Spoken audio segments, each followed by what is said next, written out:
2 Samuel 24. O levantamento do censo. Tornou a ira do Senhor a acender-se contra os israelitas, e ele incitou a Davi contra eles, dizendo: Vai, levanta o censo de Israel e de Judá. Disse, pois, o rei a Joabe, comandante do seu exército: Percorre todas as tribos de Israel, de Dan até Berseba, e levanta o censo do povo, para que eu saiba o seu número. Então disse Joabe ao rei: Ora, multiplique o Senhor, teu Deus, a este povo 100 vezes mais, e o rei meu senhor o veja. Mas por que tem prazer nisto o rei, meu senhor? Porém a palavra do rei prevaleceu contra Joabe e contra os chefes do exército. Saiu, pois, Joabe com os chefes do exército da presença do rei, a levantar o censo do povo de Israel.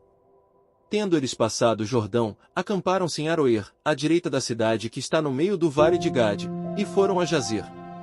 Daqui foram a Gileade e chegaram até Cádiz, na terra dos heteus. Seguiram a Dan-Jaã e viraram-se para Sidom. Chegaram à fortaleza de Tiro e a todas as cidades dos heveus e dos cananeus, donde saíram para o Neguebe de Judá, a Berseba. Assim, percorreram toda a terra e ao cabo de 9 meses e 20 dias, chegaram a Jerusalém. Deu Joabe ao rei o recenseamento do povo. Havia em Israel 800.000 homens de guerra, que puxavam da espada, e em Judá eram 500.000. Davi escolhe o castigo.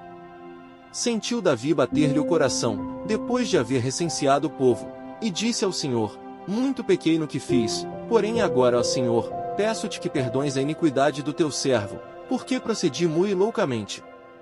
Ao levantar-se Davi pela manhã, veio a palavra do Senhor ao profeta Gade, vidente de Davi, dizendo: Vai e dize a Davi: Assim diz o Senhor, 3 coisas te ofereço, escolhe uma delas, para que ta faça. Veio, pois, Gade a Davi e lhe o fez saber, dizendo: Queres que 7 anos de fome te venham à tua terra? Ou que, por 3 meses, fujas diante de teus inimigos, e eles te persigam? Ou que, por 3 dias, haja peste na tua terra? Delibera agora, e vê que resposta hei de dar ao que me enviou. Então disse Davi a Gade: Estou em grande angústia, porém caiamos nas mãos do Senhor, porque muitas são as suas misericórdias, mas, nas mãos dos homens, não caia eu. Então enviou o Senhor a peste a Israel, desde a manhã até ao tempo que determinou, e de Dan até Berseba, morreram 70.000 homens do povo. Estendendo, pois, o anjo do Senhor a mão sobre Jerusalém, para destruir, arrependeu-se o Senhor do mal e disse ao anjo que fazia destruição entre o povo: Basta, retira a mão. O anjo estava junto à eira de Araúna, o Jebuseu.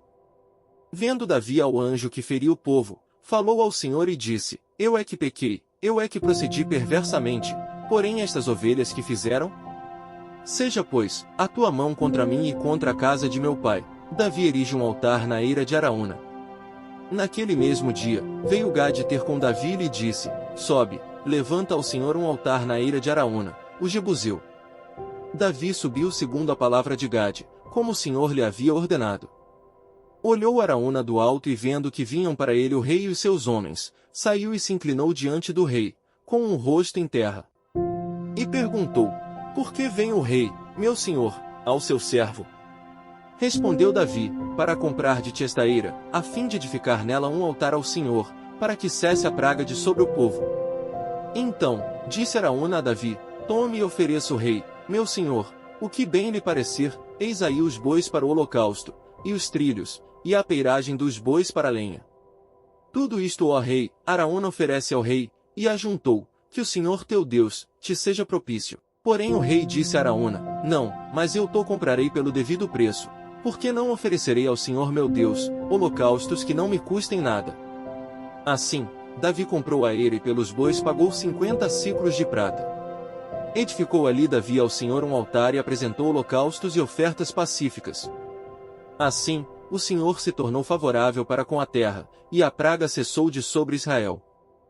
Atos 3. A cura de um coxo. Pedro e João subiam ao templo para a oração da hora nona. Era levado um homem, coxo de nascença, o qual punham diariamente à porta do templo chamada Formosa, para pedir esmola aos que entravam. Vendo ele a Pedro e João, que iam entrar no templo, implorava que lhe dessem uma esmola. Pedro, fitando, juntamente com João, disse: Olha para nós. Ele os olhava atentamente, esperando receber alguma coisa. Pedro, porém, lhe disse: Não possuo nem prata nem ouro, mas o que tenho, isso te dou. Em nome de Jesus Cristo, o Nazareno, anda. E tomando-o pela mão direita, o levantou.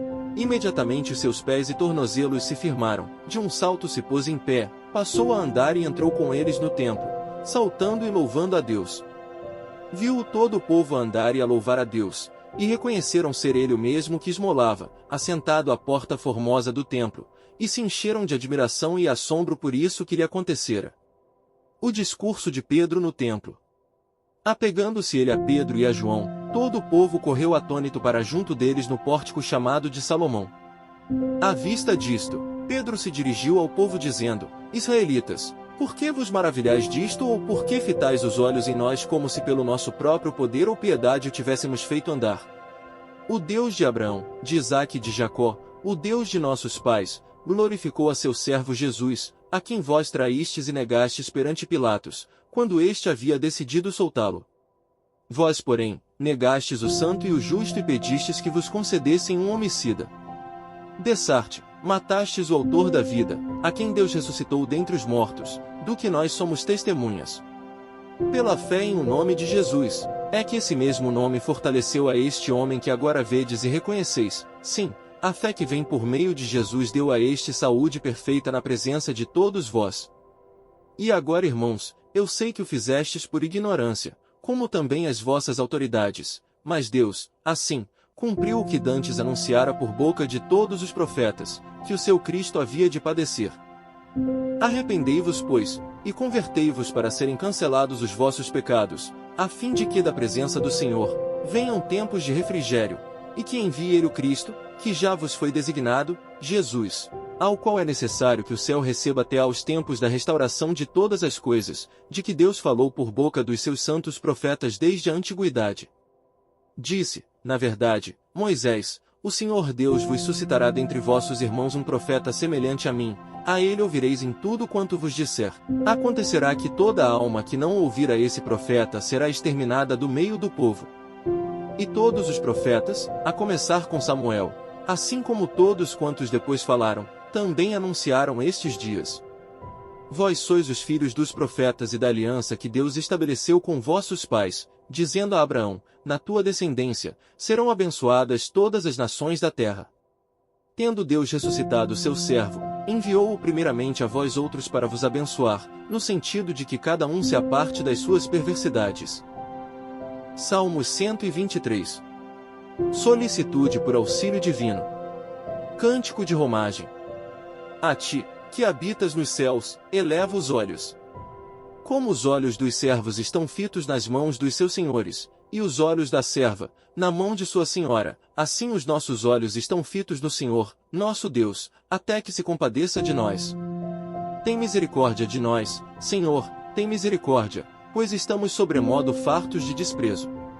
A nossa alma está saturada do escárnio dos que estão à sua vontade e do desprezo dos soberbos.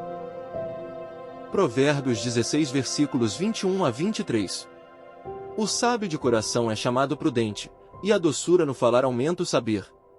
O entendimento, para aqueles que o possuem, é fonte de vida, mas, para o insensato, a sua estultícia lhe é castigo. O coração do sábio é mestre de sua boca e aumenta a persuasão nos seus lábios.